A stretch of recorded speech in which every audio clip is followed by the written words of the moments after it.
What's up everyone, it's Nabil here and welcome to another episode of the Tech Show. So the rumors for iPhone 7 has started to just come in, and now we're gonna look at what features there are software wise and hardware wise, and whether we should buy the next iPhone or not. It might be a bit too early for that, but we do have some kind of expectations or rumors for software and hardware, what we can expect in the next iPhone. So the first up is software. Now, as we all know, iOS 9 has been kind of a buggy software. Right now I'm using iOS 9.1 and that update is just crap. It's just rubbish. It keeps freezing and it's really not responsive at all. So I'm not really happy about that. Although Apple has kind of managed to add a bit of security and other features such as saving battery, etc., but otherwise it's just not good at all. Now there are a couple of things that should come in iOS 10, and I'm going to be talking about the main ones that are expected or rumored about. So the first one is actually iOS 10 Siri voicemail or iCloud voicemail. Now with this, what it does actually, rather than, if you can't answer your phone, so rather than taking it to standard voicemail option, the person who's calling you, it would actually be taken to the Siri activated voicemail, where Siri would take the call instead of you and it would ask the person to leave the message. Now after the person has left the message, Siri would actually convert this message into a text and it would display, so you would kind of get a glance to your voicemail rather than you have to go to options and listen to it. So you would kind of get a glance, which is pretty cool, I think, and it can be really handy as well. Another thing I'm going to be talking about is actually customize your control center. As you know, we're not allowed to do that yet, but I think Apple should really look into it and allow the users to add their own preferable customized control into the control center. So yeah, that's another big thing that should be coming to iOS 10. And as Android users do have access to that, but iOS users don't.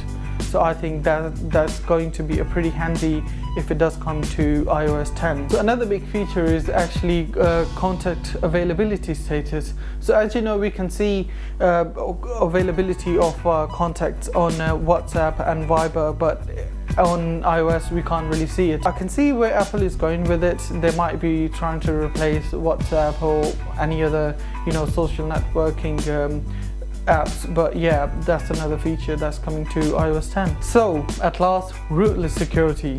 What it is actually, it wouldn't allow you to jailbreak your phone. So if you're a jailbreaker, I'm sorry, it might be coming. I mean, they said in iOS 9 it might be coming, but Apple said finally we're gonna close all the loopholes for jailbreakers. They wouldn't be able to do anything when iOS 10 comes out, but hey, who knows? Let's see what happens in the future. As jailbreakers have tried and they have found what they were looking for in iOS 9. So we never know, we might see the same thing in iOS 10, but yeah, that's another thing that might be, that might be a sad news for jailbreakers. Now let's talk about hardware. Now hardware wise, there are quite a few amazing changes, and one of them is actually implementing the Touch ID into the screen. Now Touch ID would be implemented into the screen where you would be just able to tap on the screen. That might give us a display where you wouldn't have a home button, and we hope that Apple make use of the extra space where a home button was situated. And iPhone 7 design wise, there might be few changes because Apple will be making this new iPhone quite slimmer. Now does that mean they're going to take away the battery life, or they're going to make the battery small as they did in 6S and 6S Plus? I wouldn't want them to do that, because as we know, 6S and 6S Plus battery is lasting less than the previous version, which was 6.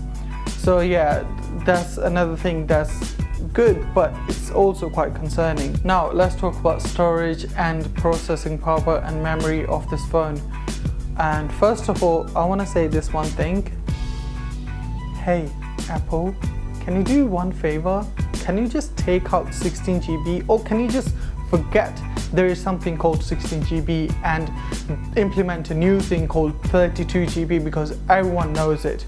No one knows 16GB anymore. Thank you. Now, hopefully Apple did take notice of that, and you know, I'm quite serious, okay? I'm not gonna buy my next iPhone if you don't introduce 32GB at your start off model. Okay, maybe I was joking. I mean, I will buy next iPhone because I haven't used any other phone apart from my iPhone, and people are gonna call me fanboy and all that. But yeah, that's the thing. Now, a trustworthy source from China told China Times that Apple will not be launching 16GB startup phones anymore. They will be launching 32GB as their standard model. So that's a good thing. It would make people really happy because people pay tons of money and they get 16GB. Now let's move on to the processor and RAM. Now TSMC, a company in Taiwan, actually secured the contract with Apple that will be producing Apple's next A10 processors. Now this A10 processor would finally come with 1.8 GHz of power, as well as having quad core. Finally, we're seeing quad core in Apple iPhones. Anyway, now China Times has claimed that TSMC would be using 16nm processing technology, which would allow to cut down the costs, as well as having streamlined technology. I don't know whether it's going to cut down costs for consumers or just Apple, because Apple's not really known for, you know, cutting down its cost for its product. Now let's talk about RAM. RAM would actually be implemented 2GB with 4.7 and 3GB with 5.5 inch of iPhone 7. Now let's talk about display. Now, as we know, Apple has launched better resolution when iPhone 6 came out, and now they have launched iPad Pro with better resolution as well. So we might be seeing better screen and better display resolution, which would be higher than Retina display. That's what critics are saying. Now, there are rumors that there might be a curved display. As we know that Samsung has launched their S6 Edge, and Apple might be doing something similar with curved displays. It would be kind of cool to see that, because nowadays 4K TVs and everything else is kind of coming in, you know, curved display. So it would be a good thing to see curved iPhone. Now, a security analyst from KZI Securities has actually said that Apple will not be supporting AMOLED displays. I don't know why, but it's quite disappointing. But at the same time, if we are going to see higher resolution displays, I would like to see something, you know, better than AMOLED, or maybe something similar to AMOLED. Apple might not be calling it AMOLED because, as we all know, Apple is not really known for taking the existing technology and using it. They rather give it a new name and claim it as their own.